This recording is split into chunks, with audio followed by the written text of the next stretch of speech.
Pedir toda a atenção do mundo, pois quando Deus fala, a palavra ela é soberana, né? A gente sabe disso, o quanto a palavra do Senhor é soberana. Pegue aí o seu celular, já abra no grupo de domingo, a palavra já está no grupo, postada desde ontem. Acho que era de madrugada, né? Que Deus me deu ou foi hoje? Deixa eu ver aqui. São tantas emoções com o Senhor, né? Acho que foi hoje de manhã, né? Foi hoje, 6h47 que eu postei. Mas é uma palavra que o Senhor já me deu há algum tempo e mandou eu entregar a vocês. Sabe, aquele que presta atenção, ouve e pratica. De nada adianta ouvir e não praticar. Está cheio de gente que vive com a vida derrotada, fracassada, destruída, arrebentada, mesmo cristão, porque ouve, mas não pratica. Não adianta nada. Você sabia que os maiores homens que mais foram endemoniados da história conheciam a Bíblia melhor que eu e você, se bobear? Você sabia que Satanás conhece a Bíblia, viveu os tempos dela? Então só ouvir, só conhecer, igual muitos religiosos que eu canso de ver aí, conhecem a Bíblia, que é uma beleza, mas a gente sabe que o comportamento, a vida, não tem nada de Deus. O que adianta? Ouvir e não praticar. É um tiro no escuro. Não é nada inteligente, nada sábio. Ouvir a direção, entender a direção e não obedecer à direção. É uma perca de tempo. Eu estava falando, não sei para quem ontem. É tanta gente que eu converso que eu me perco às vezes, né?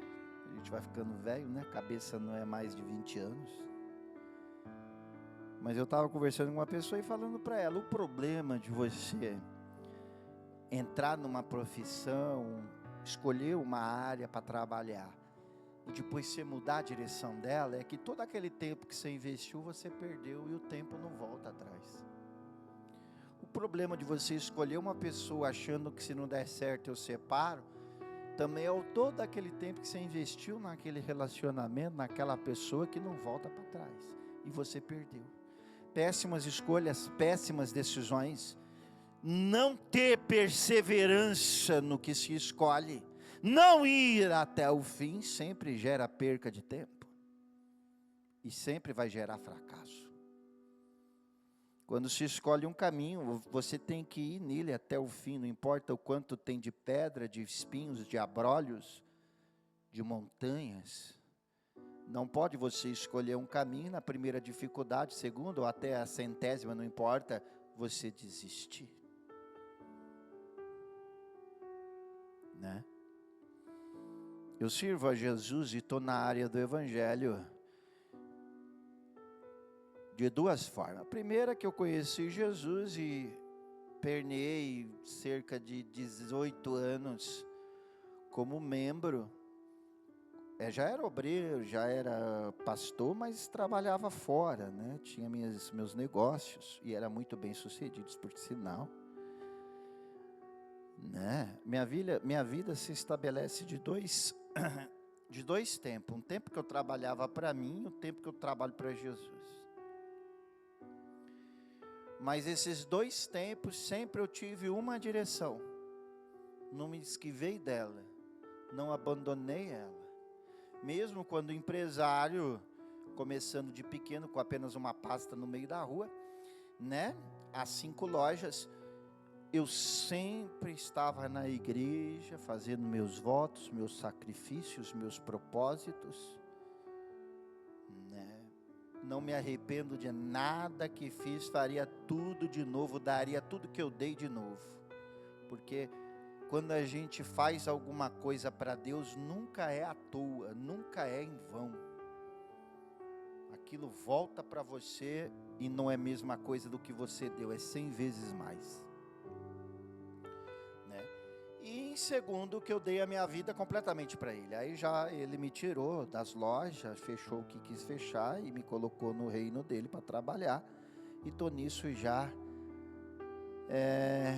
20 anos.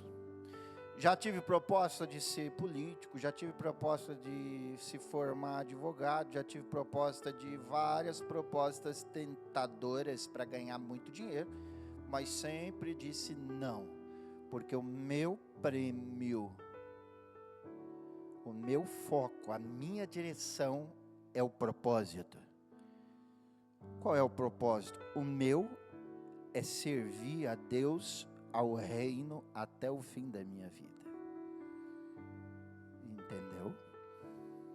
Então eu não desviei, eu estou nisso há 35 anos. Não houve desvio. Então eu não perdi tempo. Porque um dia tu quer ser uma coisa, outro dia tu quer ser outro, um dia tu quer fazer uma coisa sem enjoo, outro dia tu quer fazer outra. Essas são as pessoas derrotadas. Na área sentimental, mesma coisa. Um dia tu quer um, outro dia tu quer outro. Essa é a pessoa derrotada sentimentalmente. Pessoas que não sabem o que quer. Eu escrevi essa frase uns tempos atrás. Pessoas que não sabem o que quer sempre são as mais sofredoras, porque são as que vão menos conquistar. Quem sabe o que quer, luta pelo que quer, persiste pelo que quer, sempre vai chegar lá. Agora quem fica tutibiano, né? Sempre vai sentir que está faltando alguma coisa e o vazio vai consumir. Então a primeira coisa é saber o que você quer. Não vou mentir para você não. Não vou te iludir não. Você não está aqui para me te iludir. Porque a ilusão não vai te trazer sucesso e nem resultados.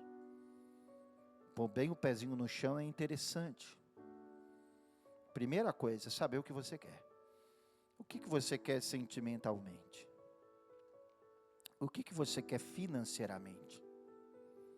Ah, eu estou velho, eu já passei do tempo, eu tenho idade. Tu morreu? Ou talvez morreu e nem sabe que morreu. Não, profeta, eu não morri. Então você está vivo. Estou vivo, então enquanto a vida é o quê? Você não tem essa história de desculpa de idade, desculpa de debilitado. Não existe desculpa. Se você está vivo, há condições. Mas você tem que saber o que você quer. Você tem que estabelecer propósitos. Estabeleça os seus propósitos. Lute por eles. Deus vai ser contigo. Mas como é que estabelece um propósito? Primeiro, saber o que você quer. Eu quero X. Tá bom, você quer X? Quero. Pergunte a Deus se o X Ele também quer. Porque não adianta também ter um propósito que Deus não é a favor. Tu não vai ser bem sucedido nele. Não vou mentir. Você vai ter o principal, que é a ajuda do mestre. Não, profeta, eu tenho certeza que Deus está comigo nesse propósito. Então, vai firme, vai forte, mergulha. Você vai chegar lá. Amém? Deu para entender ou não deu? Me faz lembrar da história de Moisés. Nós já vamos ler. Moisés teve um nascimento diferenciado, né? Nasceu no meio de um povo escravizado, que era o povo judeu. Todo mundo conhece a história do Egito, né? Ramsés II, que foi um dos maiores faraós que o Egito, a época que mais o Egito prosperou e dominou praticamente o mundo, foi na época de Ramsés II. Ramsés II era irmão de Moisés. Irmão de quê? De criação. Porque Moisés nasceu no meio do povo escravo, só que como o faraó tinha mandado matar quem tinha filho homem, né? A mãe dele colocou ele em um barquinho no meio do Nilo. O Nilo, para que você entenda, ele é extenso, ele é gigante. e fez com que aquele barquinho fosse protegido pelos jacarés, porque há muito jacaré e dos gigantes no Rio Nilo, viu? O Rio Nilo já não é mais igual àquela época, né? Hoje está meio mais ou menos sujo, foi na parte lá do Egito. Mas, vamos lá, colocou Moisés lá bebê naquele barquinho e Deus soprou o barquinho para que chegasse até a princesa, né? Ramsés II ainda era criança. Naquela época, a filha do faraó pegou Moisés, começou a criá-lo como filho, mas faraó sabia que se tratava de um filho que não era de sangue egípcio, mas mesmo assim ele cresceu como um nobre no reino de faraó. Ali ele foi instruído em toda a ciência, ele tinha altos privilégios, desde uma comida sensacional até artimanhas e a arte da guerra, a arte da matemática. Os egípcios eram muito inteligentes, dada a vista aquelas pirâmides sensacionais que fizeram, né? Então, a nível de arquitetura, engenharia, os egípcios eram fabulosos. Moisés aprendeu tudo aquilo. Só que o propósito de Deus na vida dele era outro, não era aquele. Então Deus, quando tem um propósito na vida de uma pessoa, já te adianto de antemão, Ele vai fazer de tudo para que aquele propósito se cumpra. Moisés acabou matando um egípcio, por ver ele judiar do povo hebreu, né? E claro, ele sabia que ele ia ser condenado, ia ter uma oportunidade para Faraó, o pai de Ramsés II, que já não gostava dele, porque não tinha sangue egípcio, matá-lo, e ele já fugiu para o meio do deserto, para o meio do nada. A vida dele mudou da água para o vinho, de uma vida luxuosa, uma vida regrada de luxos e caprichos, a uma vida simples, não de miséria total, porque ele tinha o que comer, mas era uma vida de aldeão, né? Camponesa, uma vida muito simples, para a casa de Jetro, seu sogro, onde ele casou com Zípora, né? A sua esposa. Ali ele se tornou pastor de ovelhas. Olha, eu vou ser sincero para você. Quando a gente nasce pobre e está acostumado com as coisas de pobre, né? E a gente fica rico, ou melhora de vida e começa a degustar de coisas de quem tem dinheiro, e de repente você perde aquela vida de coisas de quem tem dinheiro e volta para a vida de pobre, você fica 100% mal dentro de você, né? Uma coisa é você nascer pobre e nunca ter degustado de uma vida melhor economicamente falando. Outra coisa é você degustar e perder aquela vida melhor. Acaba com a pessoa por dentro. Há muitos até que se matam, né? Na última crise monetária do país fortíssima que estourou, muitos empresários se mataram porque perderam tudo, não iam se adaptar a uma vida de pobreza, né? Moisés, ele teve que se adaptar de uma vida cheia de regalias a uma vida de camponês, só que com paz, né? Ah, e o senhor está querendo dizer que quem tem regalia não tem paz? Tem também, não vou dizer que todos não têm. Tanto uma área quanto a outra. Claro que são mundos diferentes. Eu não sei se vocês já tiveram a oportunidade de dar uma olhadinha no mundo de quem é rico, é completamente diferente do nosso. Você não vê mortadela na mesa dos ricos. Não vê.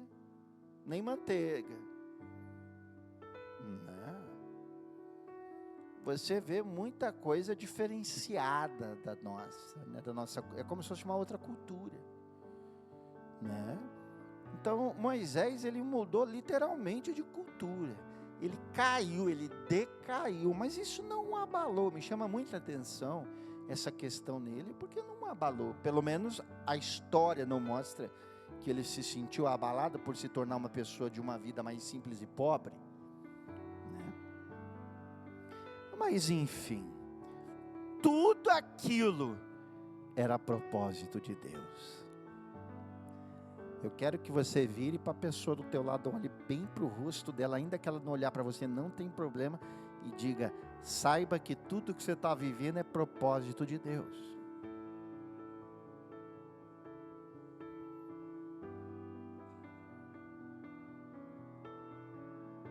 Talvez hoje você não entenda isso.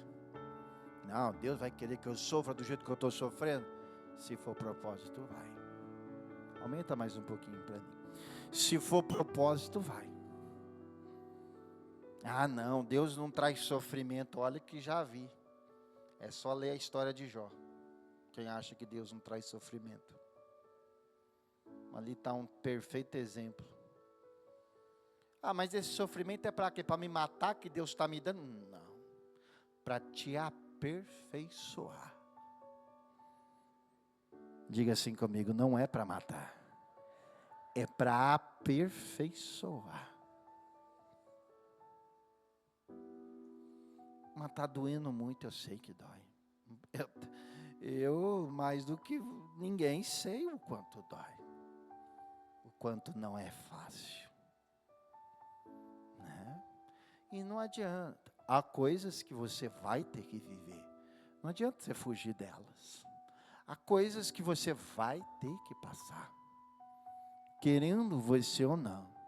Reclamando ou não. Chorando ou não. Se revoltando ou não. Fazendo biquinho para Deus ou não. Tu vai ter que passar. Por que, profeta? Porque é propósito. Sim. Então, Moisés estava passando tudo aquilo. E ele apacentava as ovelhas nos montes. Era muito comum os pastores levar as ovelhas aos montes. E ele estava lá com as suas ovelhinhas um certo dia, 40 anos depois que saiu do Egito. Nossa, muito tempo, hein, profeta? Esse é o problema quando você acha que a sua causa está demorando, né? O senhor está me dizendo que minha causa vai demorar 40 anos? Não sei. Não cabe a mim saber. Mas eu sei que quando chegar a hora, é a hora. E quem sabe a hora é só Deus. Ainda que você murmure, reclame, ainda que você acha que não está adiantando nada, ainda que você acha que não está mudando nada, ainda que você acha que você não está vendo nada, quem sabe a hora é só Ele. Você só tem que ficar na posição. Moisés nem passava pela cabeça dele que tudo aquilo era propósito. Ele só foi entender depois de velho. Aí ele estava apacentando lá as ovelhas, com uma vida tranquila. A mulher preparando um rango dentro de casa, né? Os filhos esperando papai. Uma vida tranquila, claro, simples, mas tranquila, muito tranquila, né? Talvez esperando a hora do almoço, não sei, com fome, doidinho para chegar em casa e comer a comida da Zípora, né? O feijão, o arroz. Tá lá de boa, minha vida agora tá tranquila, sou pastor, sou marido, sou pai. Que é daqui curtir e morrer. Tá tudo em paz, tudo tranquilo. Quando tu acha que é uma coisa, é aqui. De repente Deus muda tudo e fala: não, é aqui.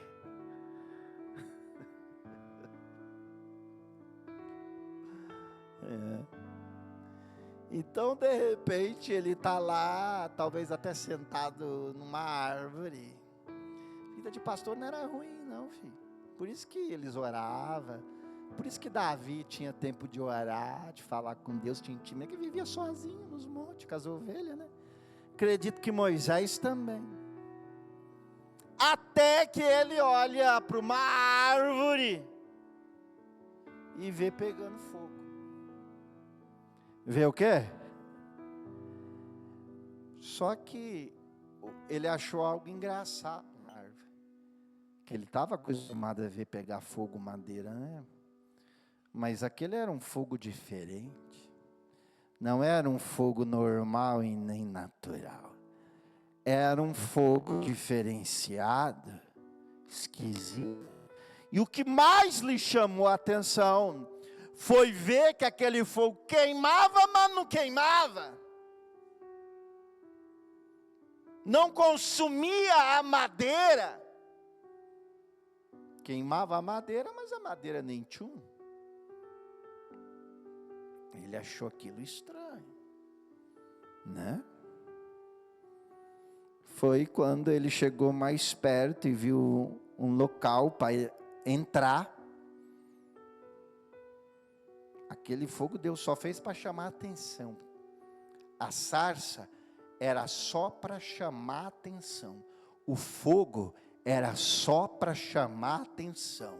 O principal era depois. Diga para a pessoa do seu lado, o fogo é só para chamar a atenção. O principal vem depois. O principal era o mais importante.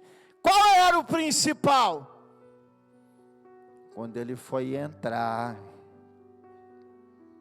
né? Ele ouviu a voz de quem?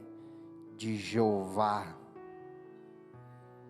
dizendo para ele: tira a sandália dos seus pés, porque a terra que você pisa é santa.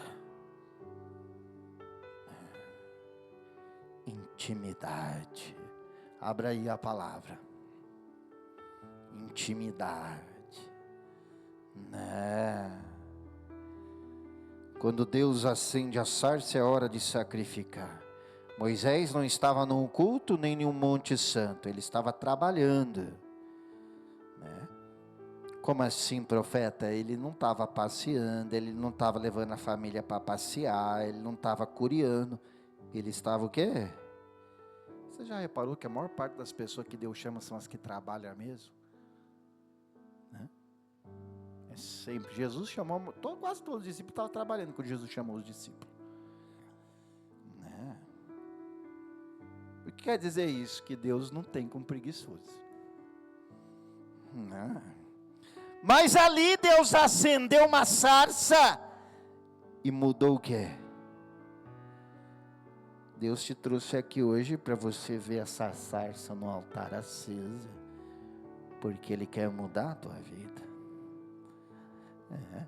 O fogo não se consumia, a planta, porque o que Deus acende, Ele sustenta. O que quer dizer isso, profeta? O que Ele faz, Ele se responsabiliza. Quando Ele manda, Ele se responsabiliza pelo que Ele mandou. Porém a sarça não era apenas um espetáculo, era o quê? Era o quê? Aqui atrás de mim, ó. Ah, é bonita, nossa, lindo. O altar ficou bonito. Não é apenas um altar enfeitado, como sarça. Isso aqui para mim e para você é um chamado. É um quê? É um chamado, né? Ao sacrifício, ao abandono do conforto, ao início de um propósito maior. Deus fala na sarça, mas exige um passo a mais. Que passo que Deus exige, profeta? Tira a sandália dos teus pés. Deus se manifesta, mas antes de se manifestar, Ele pede um gesto simbólico. Tirar o quê? Era mais do que respeito, era um desapego do controle da caminhada própria, um sinal de rendição. Quem quer ouvir Deus precisa estar disposto a tirar algo. Diga para a pessoa do teu lado, tu está disposto a tirar algo da tua vida para Deus?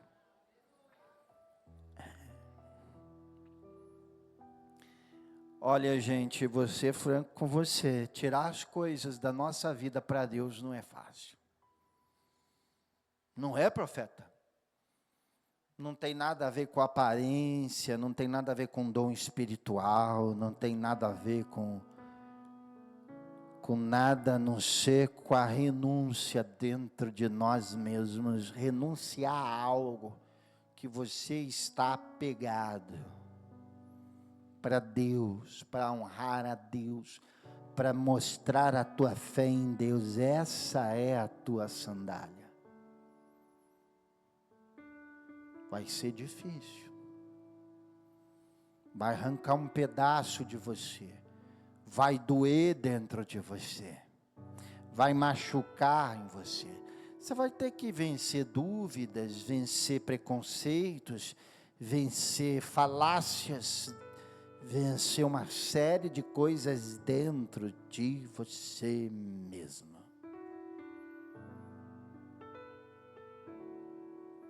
Entende? Não é fácil, vale muito a pena depois, mas o exercício dessa fé exige por demais dentro de nós.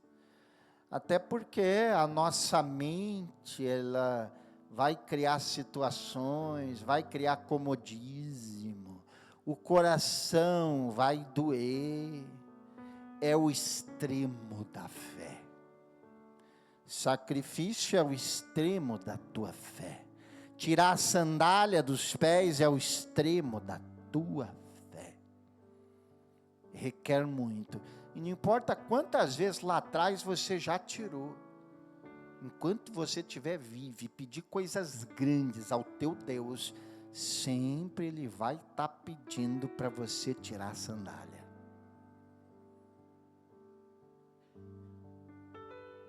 Agora, se você me perguntar no final das contas, se compensa, é só você olhar para a tua vida. Você que um dia lá atrás tirou. Como assim olhar para a minha vida? Até aqui Deus te sustentou. Até aqui Deus tem te dado saúde. Até aqui você continua debaixo da potente mão de Deus. Até aqui tu está de pé. Tu melhorou um pouco mais. Começa a analisar a tua vida. Porque a gente só reclama do que não tem, mas o que tem a gente não valoriza.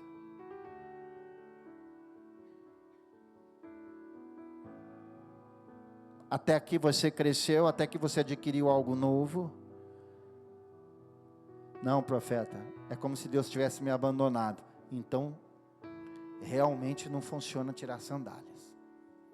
Mas se você diz, não, Deus não me abandonou, porque de lá para cá, olha, Deus tem estado comigo, cuidado de mim, cuidado da minha família, tem sido maravilhoso. Então, valeu a pena tirar sua sandália. Talvez não tenha dado ainda o que você quer, exatamente. Para muitos deu, né? Que tem muito testemunho. Mas, para outros não. Por que será que para outros não? Porque talvez Deus espere um pouco mais de sandálias tiradas.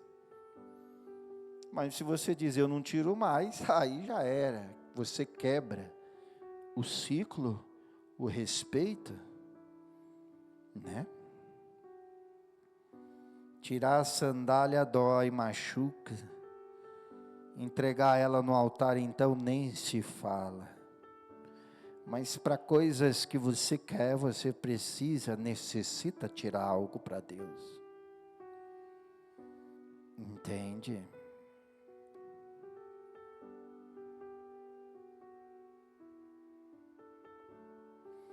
O missionário e o sapato. Conta-se de um missionário que foi para a África. Quem não está acompanhando, porque não está no grupo, no final do culto você pede para aquela obreira ali, ó, colocar você no grupo. É gratuito, tá? Ela te põe, você vai ter sempre a palavra. Se não, acompanhe na Bíblia. Êxodo 3, do 1 ao 6. Conta-se de um missionário que foi para a África com várias malas. No meio da aldeia, um velho africano olhou para os seus sapatos e disse: Você não vai conseguir andar conosco com isso nos pés.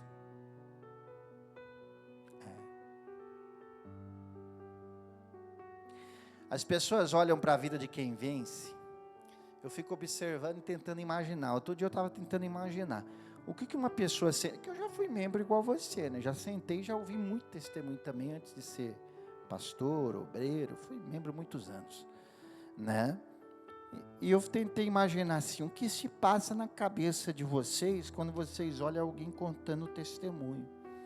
Olha, Deus me deu 2 casas, igual o irmão aqui, Deus deu 8 casas, contou o testemunho aqui, não sei se vocês lembram dele, 8 casas, e uma estava acabando de dar, carro, casamento restaurado, a vida sentimental da irmã que lutou um tempão aqui, falando também que o marido voltou. Enfim, você fica ouvindo aqueles testemunhos e fica pensando, eu quero também. É natural a gente querer também resultado na área que estamos buscando. A gente quer o testemunho que a pessoa está contando, mas para viver o que essa pessoa viveu, você tem que estar disposto a tirar a sandália como ela tirou. Você tem que estar disposto a ter a fé que ela tem. Será que você consegue acompanhar a fé dessa pessoa? Será que você consegue ter a fé que essa pessoa tem? Entende? Porque se a pessoa está contando resultado, é porque tem fé. Cansei de ouvir gente falar assim para mim, vou abrir uma igreja, vou ficar rico. Primeiro que Deus já não está nisso, né? Que a gente não abre igreja para dinheiro. Se eu tivesse para dinheiro, nem igreja eu teria. Sou sincero. Quando eu era empresário, trabalhava menos e ganhava mais. E não tinha nem cabelo branco na cabeça. E curtia bem mais, viu? Sabia o que era domingo, né? Porque quantos anos eu não sei o que é um domingo na casa da família. Mesmo que assista o culto de manhã, depois vocês vão curtir o domingo de vocês. O senhor está reclamando? Jamais, daria a semana inteira se ele me pedisse. Estou falando que há certas renúncias que a gente faz, né? Para mim já não é nem renúncia, que para mim não faz mais nem diferença. Entende? Mas a pessoa olha o que a gente tem, a vida, pelo menos a minha, se eu morrer hoje, eu estou tranquilo. Só tenho mais um sonho para viver na minha vida. E é relacionado ao céu esse sonho. Não é nem mais até, porque o resto Deus já me deu tudo que eu precisava. Tenho que mais questionar a vida sentimental, financeira, eu já tenho tudo que eu preciso hoje. Filhos abençoados. Eu podia morrer hoje e dizer, pronto, pelo menos a minha vida pessoal, não cumpri o propósito dele, ainda não acabei, né? Ainda falta um pouquinho de chão para cumprir o propósito dele. Mas os meus, já era. Só falta um propósito, e não está relacionado às coisas da terra, e sim às do céu, que eu vou cumprir antes de ir embora. Mas tem gente que olha para isso e fala assim, eu quero a vida que ele tem, porque eu vou virar pastor também. Aí vai virar pastor, achando que pastor é profissão. Claro, pastor não é profissão, é vocação. E precisa ter muita, viu, para aguentar o tranco. Mas não vou entrar nesse quesito. Aí a pessoa abre uma igreja, a igreja não vai para frente, o diabo arrebenta ela, porque não tinha chamada. E uma série de coisas que eu já vi ao longo desses anos todos. Ou ela achou que ia ser fácil. Conheço um rapaz que uma vez disse na minha cara, isso tem uns 20 anos atrás, eu vou abrir uma igreja, você vai ver, não sei o que, eu vou ganhar muito dinheiro, me acusando, né? Falei, pode ir. Ele abriu uma igreja no mesmo bairro da minha, perto até, só atravessava a avenida. Não durou 2 meses, ele falou, eu vou. Eu perguntei até para um amigo, por que ele fechou? Porque agora ele falou que vai fazer a faculdade dele, vai não sei o que. Mas não adianta, gente, quando não é Deus. Mesmo que a pessoa seja cristã, tenha dom, se não é Deus, a coisa não vai. E não é fácil. Tá? As pessoas acham que é fácil porque vê por fora, não vê por dentro. O senhor está reclamando? Não, faria tudo de novo para o meu Deus.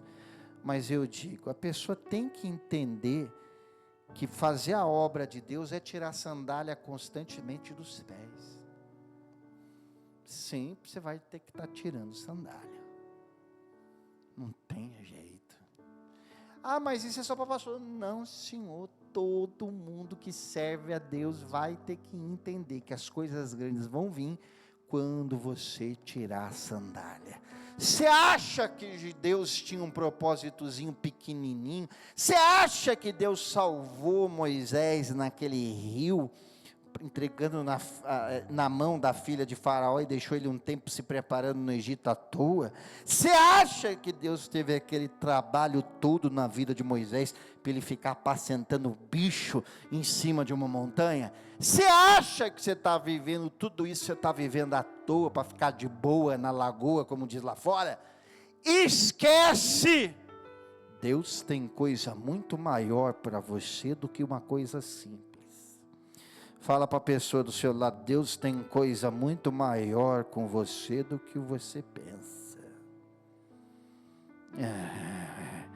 Coisas muito gigantes para você. E provavelmente não são coisas que você vai ficar de boa na lagoa. Não. Mas o senhor está falando de reino? Não, não é para todo mundo. Reino é para alguns. Não estou falando de reino. Estou falando da sua vida particular mesmo. Você acha que Deus só quer que você tenha aquilo, que você só mostre que Ele te deu aquilo? Não, Ele quer te dar muito mais, coisas muito maiores, que vai exigir tempo de você cuidar, que vai exigir sabedoria para você lidar, que vai exigir esforço da tua parte. Ele quer que você voe muito mais alto do que você imagina. Ele não está permitindo você passar tudo que você está passando por uma coisinha pequena na tua vida, não. Para coisinhas que não fazem história, para coisinhas que não marcam época. O que Deus tem com você vai marcar época. O que tem Deus com você vai marcar história. Quem crê, diga graças a Deus. É coisas grandes. Mas o que? O senhor está falando de pastor? Não, estou falando de pessoas normais. Não estou nem falando de reino, nem de ministério. Estou falando de coisas grandes materialmente, famílias grandes e abençoadas. Estou falando de coisas que marcarão história, deixarão rastro no mundo. O que Deus tem com você vai deixar rastro, mas para isso você tem que estar pronto. E naquele momento que a sarça não se consumia, Deus viu que Moisés estava pronto. Deus decidiu que era chegada a hora. Mas a primeira coisa que Ele permitiu, a primeira coisa quando Deus fala é chegada a hora, que Deus vai fazer com você, é mandar você tirar a sandália. Que foi a primeira coisa que Ele pediu para Moisés. Tira a sandália, se desfaz do que você se apega, abre mão do que você se apega, né? Qualquer um que conhece sabe como Deus concede coisas grandes, como Deus concede os nossos pedidos. A primeira coisa que Ele faz é mandar tirar a sandália, porque Ele sabe que se você não tirar a sandália, com essa sandália tu não vai crescer. Se você não obedecer à voz de Deus e não tirar essa sandália, tu não vai viver o milagre. Era isso que o africano estava dizendo para o missionário, que esse sapato não vai longe, não é do teu jeito, é do jeito de Deus. Ainda que você não entenda, ainda que você não compreenda, ainda que os outros digam isso não tem nada a ver, isso não é de Deus, para com isso, isso não tem necessidade, ainda que aconteça tudo isso, tira a sandália dos teus pés, obedeça.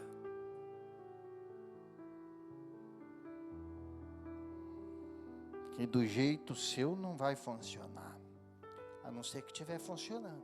Não, estou de boa, está funcionando, está tranquilo, não estou reclamando de nada, estou feliz. Então não é para você a sarça.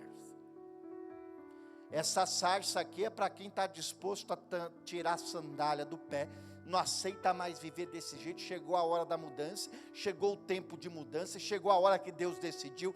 Tira a sandália dos teus pés e entra para dentro. Cai dentro.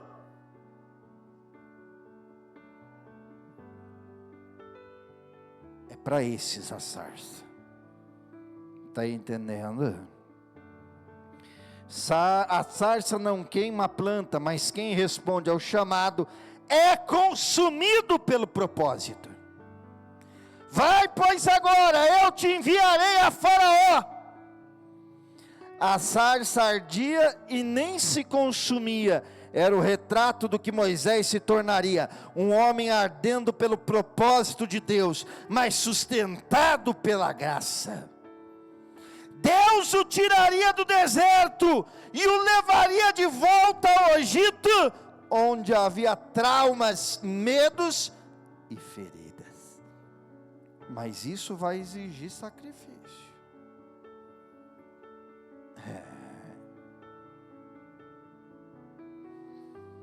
Vai exigir sacrificar, vai exigir pôr fé, vai exigir correr atrás, vai exigir ir para cima.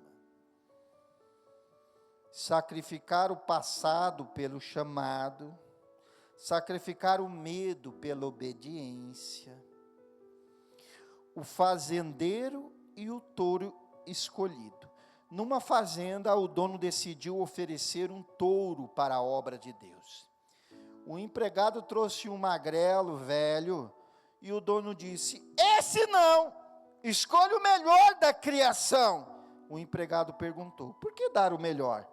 E o fazendeiro respondeu: porque sacrifício só é sacrifício quando quer, quando dói. Moisés sacrificou 40 anos de silêncio para voltar ao campo de batalha. Você está disposto a dar o teu melhor? Quando sacrificamos, a glória vem. Tomou, pois, Moisés sua mulher e seus filhos, e os fez montar em um jumento, e voltou à terra do Egito. A nossa guerra começa hoje. Já começou domingo passado, na realidade, né? Nós vamos para o Egito. Diga para a pessoa ao seu lado: nós vamos para o Egito. Vai ser fácil no Egito, profeta? Não. Vai doer, vai exigir de você, vai machucar, mas tudo dentro do propósito de quem? De quem pode mudar a tua vida da água por vinho, de quem pode conceder os desejos. Olhe para mim aqui. De quem pode conceder os desejos do seu coração. Está entendendo? Tem gente que não entende. Uma pena. Né?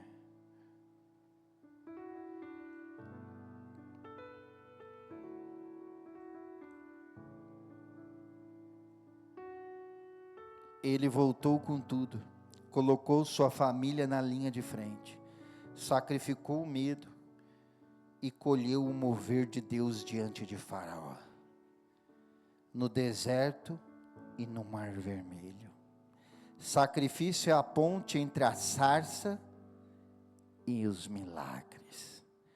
A sarça está acesa diante de você. Fique de pé.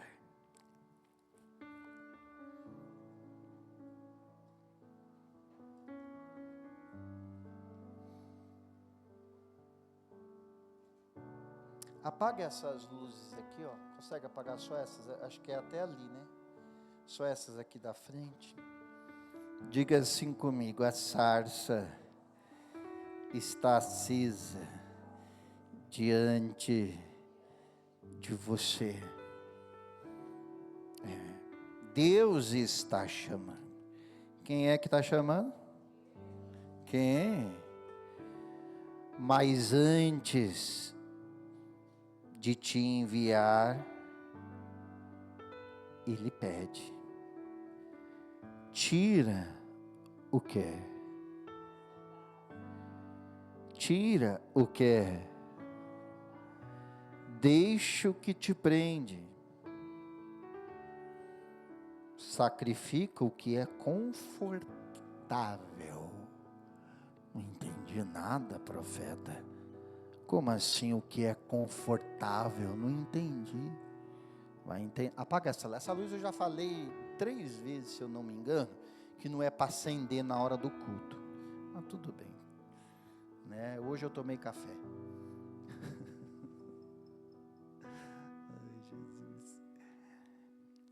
deixa o conforto de lado. Profeta, o que é o conforto? Conforto é aquilo que te traz segurança. Você vai abrir mão da sua segurança. Vai arrancar o conforto de dentro de você. E sacrificar o teu conforto no altar de quem? Dentro da sarça de quem? Vai doer, vai fazer falta, vai ser difícil. Talvez você tenha que vender alguma coisa para isso, para gerar o sacrifício. Talvez você tenha que trabalhar mais para isso. Talvez você tenha que deixar alguma coisa de lado para isso. Se endividar. E até porque por pouco, na minha opinião, viu? Que eu já vi Deus pedir sacrifícios para pessoas muito maiores, né? Ah, mas eu tenho meu filho. Por isso que Deus pediu o filho de Abraão. Entende? Mas eu tenho meu marido. Cuidado, Deus pode pedir. Você abra a mão, né? Pode ter qualquer coisa que te impeça de correr atrás, de tirar da onde você não pode, para entregar o teu sacrifício, né? Só sacrifica quem confia e só colhe quem sacrifica. Sabe o maior segredo que eu vou lhe contar de conseguir sacrificar? Eu sei porque já fiz muito e faço ainda, né? Então a gente aprende um pouquinho. Não contar a ninguém nada. Não se conta sacrifício, não se conta propósito, não se conta o que você quer conquistar. Ninguém tem que saber de nada. Quanto menos as pessoas souberem, menos problema você vai ter da tua vida. Quem convive comigo sabe que eu sou assim, fechado. Sou fechado. O único que tem que saber das minhas coisas é Deus e a minha esposa, mas ainda Deus ainda sabe mais do que ela. Soma alguma coisa, os outros saber, a não ser que você depender deles. Mas você não pode depender dos outros, você tem que depender de Deus. Para de falar da sua vida. Para de falar dos seus propósitos com Deus. Entende? Deus te quer como Ele quis Moisés, aqui em cima. Você vai passar descalço aqui em cima. Tu vai viver o milagre do teu sacrifício aqui em cima. Esse altar, a partir de amanhã, todo dia tem obreiros de Deus, e eu e a bispa, uma vez todo dia, a semana inteira, consagrando, mergulhando nesse fogo, orando aqui em cima de joelho, até dia 8. A preparação da sarça ardente, para que coisas grandes, assim como Deus fez na vida de Moisés, Deus fará na tua. Assim como Deus fez na vida de muitos que viveram Isaac aqui em cima, você vai viver na tua. O sacrifício. Sim. E não acha que é difícil, não. Difícil é se Deus pedisse a tua vida no altar. Você se matasse. Coisas materiais não são difíceis, não. Na minha opinião, são as mais fáceis. Difícil se Deus pedisse que você matasse teu filho para Ele. Se você não aprender a colocar o reino acima de todas as coisas, Deus não vai querer de maneira alguma confiar que você tem capacidade para lidar com as coisas grandes que Ele tem para te dar. Aqui a gente prova quem nós somos. Chegou a hora de provar para Deus, porque às vezes a gente pensa que engana a Deus, né? Essa é a real. Às vezes você pensa que você engana a Deus com a aparência. Os religiosos gostam muito de mostrar aparência para enganar a Deus. Mas não engana. Engana os homens, a Deus não. Muitos querem enganar Deus com falácias bonitas. Na minha opinião, quanto mais fala, é até pior. Eu nem gosto de ouvir, tenho até medo de quem fala muito. Essa é a real. A gente mostra que a gente crê de verdade. A gente mostra que a gente tem certeza absoluta que Deus é fiel e pode nos colocar numa... Olhe para mim, por favor, evita ir no banheiro agora, água agora. Eu sei que dá sede, eu sei que dá vontade de ir no banheiro nessas horas, só na hora boa que não dá, eu sei. Ah, falou de sacrifício, já vou para o banheiro, espera aí que eu vou até o senhor terminar. Evita, isso é o diabo no teu ouvido. Então presta atenção aqui, por gentileza. Quando a gente quer mostrar para Deus, através de bondade, né? Querido, a gente às vezes engana até nós mesmos. Mas quando a gente obedece à sua voz, obedece o quê? A sua voz. E a gente sobe aqui em cima, na sarça, como Moisés subiu, né? Quando a gente obedece o chamado para o sacrifício, é que a gente mostra para Ele. Para quem? Para quem? Que a gente está pronto para Ele. Pode confiar em dar coisas grandes para a gente administrar. Ele pode confiar que Ele pode conceder o desejo do nosso coração. Porque a gente mostrou para Ele que Ele está acima de todas as coisas na nossa vida. Uma vez eu fiz uma oração assim para Deus. Eu falei: Senhor, se de tudo, eu peço pouco para Deus, Ele sabe, não tenho nem muito o que pedir, a não ser que Ele proteja as pessoas que eu amo, e eu vença as minhas batalhas, né, que todos nós temos as nossas, algumas batalhas. Mas uma vez, há um tempo atrás, eu falei assim para Deus: Senhor, se qualquer coisa que eu te pedir, o Senhor vê que vai me atrapalhar no relacionamento com o Senhor, vai me afastar de Ti, não me dê. O Senhor me conhece há muito tempo. Então o Senhor sabe das minhas limitações, dos meus defeitos, todos nós temos. O Senhor sabe das minhas guerras interiores. Então só me conceda se realmente eu estiver pronto. Sabe por que Deus não concedeu muita coisa que você pediu para Ele até agora? Porque você ainda não está pronto. Ele não olhou para você e viu que você está pronto ainda.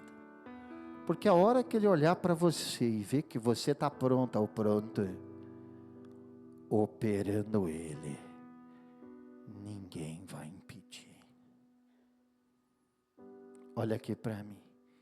Na hora que Ele olhar que você está pronto e pronta, basta uma palavra e o céu relampeia, a terra treme e o resultado chega. Mas para a gente mostrar para Deus, não estou falando de homens e mulheres, que estamos prontos, às vezes é um processo. Mas esse processo chega no final, no sacrifício. Aqui é o seu tudo, é o seu total, é o geral, é você mostrar para Deus, não é os homens. Quantas vezes Ele mandar e você subir, que você está pronto, que Ele pode confiar em você, que você não vai se perder, porque às vezes Ele não te atende, porque Ele sabe que você vai se perder se Ele te atender. Deu para entender ou não deu? Sim ou não? Entende? Eu dei uma folha a vocês no domingo passado, vou dar hoje de novo. E o que eu disse a vocês? Escrevam com muito cuidado o que vocês vão pedir aqui. Isso aqui eu costumo dizer que é uma arma. Vocês vão assistir tanto testemunho essa semana. Daqui até o dia 8, vocês vão ver eu postar muito depoimento de muita gente que já participou e recebeu. Logo vai ser o seu também. Aqui é uma arma que você vai escrever com cautela, peça com cuidado, porque Deus concede. E depois não adianta se arrepender do que pediu. Dobre, mas peça com cautela, cuidado. Esse é um dos Isaques mais fortes, porque é o Isaque na sarça ardente, né? Não peça de qualquer jeito para não vos arrependerdes. Mas qual que é o valor, profeta? O valor não é o que você quer dar. Ah, tá bom, mas eu só posso tanto. Nem adianta você usar essa frase, porque também não é o que você pode. Então qual que é o perfeito sacrifício? Porque se não for perfeito, ele não te responde. Já vou te adiantando. Eu o conheço. Então qual que é o perfeito sacrifício, profeta? O perfeito sacrifício é o que Deus vai te tocar para você fazer. Para isso você tem que buscar. Senhor, o que o Senhor quer? Meu carro, minha casa, 20 mil, 30 mil. O Senhor quer que eu venda alguma coisa? O Senhor quer o meu salário todo? O que o Senhor quer? Né? Ah, por que tem que estar atrelado a financeiro? Dê graças a Deus que esteja atrelado a financeiro. Imagina se fosse atrelado a sentimental. Se Deus pedisse que você renunciasse ao seu casamento, que você renunciasse ao amor ao teu filho, seria 1000 vezes pior, né? Então, está atrelado a financeiro, tá? Não é galinha, não é animal, porque nós não é macumbeiro. Nós somos cristãos. Entende? Para Deus não é o dinheiro que você vai pôr, tá? Ai, Deus não precisa de dinheiro, canso de dizer, Ele não precisa mesmo. Para Deus nem é o dinheiro que você vai pôr. Para Deus é a tua atitude, a tua renúncia, aquilo que te doeu, a tua obediência à voz dEle, que vai gerar os resultados. O dinheiro é para obra. Pastor vai roubar, é ladrão, é corrupção, pastor é tudo vagabundo, não sei o quê. Problema do pastor não justifica você não sacrificar o teu Deus. Se o pastor é isso, é aquilo outro, ele vai ter com Deus, problema dele. O que importa para você é o teu resultado, a tua mudança. Não deixa o diabo colocar isso na tua cabeça para você usar de desculpa para não fazer as coisas para o teu Deus. Porque o macumbeiro não fala, eu vou dar 50 mil para o pai de santo, para a mãe de santo, 100 mil, isso é só no meio dos crentes que o diabo inventa. E mesmo que for verdade, problema de quem faz coisa errada, não é teu, tu fez o certo. Tem que entender isso. As pessoas usam muitas essas situações para justificar, por causa disso, que elas não fazem para Deus. E Deus fica muito triste, porque tem gente que faz 10 vezes mais para o diabo. Atendi uma senhora aqui que ela deu 80 mil para uma mãe de santo. A mãe de santo mostrou que a água do coco ficou vermelha, e ela disse que o sangue dela ia coagular. Fez o trabalho, melhorou lá a saúde dela, que ela estava com problema com o médico. Depois agora voltou. Ela está com medo de ir na mãe de santo e pedir mais 80 mil. Ela veio buscar no Senhor. Então, não fica achando que é muito o que Deus lhe pede também não, que a coisa pode apertar do teu lado. Muito é para quem não quer fazer. Eu disse que não é para quem tem. Quem não tem, corre atrás e gera. Você tem até o dia 8 para gerar o teu sacrifício. Se fosse um filho doente que precisasse de algo correndo, tu correria atrás. Você vai fazer para Deus. E não conte nada a ninguém. Né? a gente é egoísta. Quando as coisas é para nós, a gente dá um jeito. Quando é para Deus, a gente fala, Deus não precisa disso. Para com isso.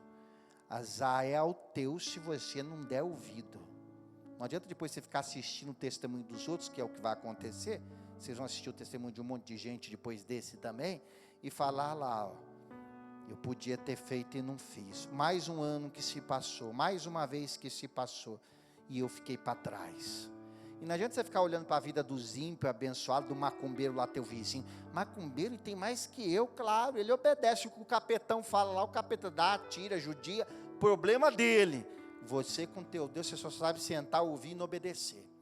Então, cada caso é um caso. Está entendendo? Use a tua fé, cada um usa a arma que tem. Eu tenho minhas armas. Minhas armas não é revólver, não é metralhadora, minha arma não é xingar, não é bater. Minha arma é o altar. É a obediência à voz e ao chamado do meu Deus. E a arma mais poderosa que essa não existe. Você tem a maior arma de todas, não usa porque não crê. Porque embola na tua cabeça aí um monte de dúvida. Está entendendo ou não está? Sim ou não?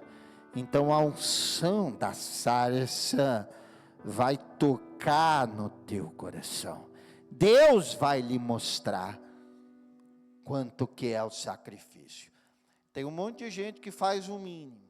É o mínimo e está tudo certo. Se foi o mínimo que Deus te pediu, cada caso é um caso, né? Porque se não foi, você fazer o mínimo vai ser o mesmo que um voto normal, não vai ser sacrifício nenhum. Por isso que a pessoa tem que descobrir o que Deus quer com ele, não é comigo não. Está entendendo? As maiores vitórias que eu conquistei na minha vida particular, e a bispa Nandela, ela tem testemunho para contar grande dos Isaac, né? Foi através de sacrifícios, as maiores batalhas ganhas.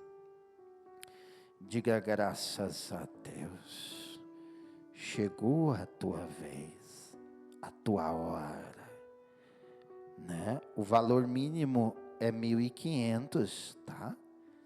Tu vai gerar, correr atrás, dar um jeito e colocar. Daqui até lá, muitos processos acontecerão na tua vida, né? Agora, se você é uma pessoa mole, eu vou fazer para quê? Eu já não vou conseguir mesmo. Esse é o derrotado. Disse um sábio uma vez, você nunca deve se arrepender daquilo que você não fez, né? Porque tentou fazer. Ou melhor, não se arrependa do que não fez porque não tinha condição de se arrepender. Se arrependa porque você não tentou fazer, né? Porque tentar ir para cima, dar um jeito, pedir força, estratégia. Eu cansei de fazer Isaac e sacrifício na minha vida, quando não era pastor, né? Dobrava meu joelho, falava, me dá uma estratégia, me mostra alguma coisa. O senhor sabe que eu não tenho um centavo, mas eu quero subir lá em cima e detonar. E Deus me dá, faça assim, faça assado. E eu ia para as cabeças.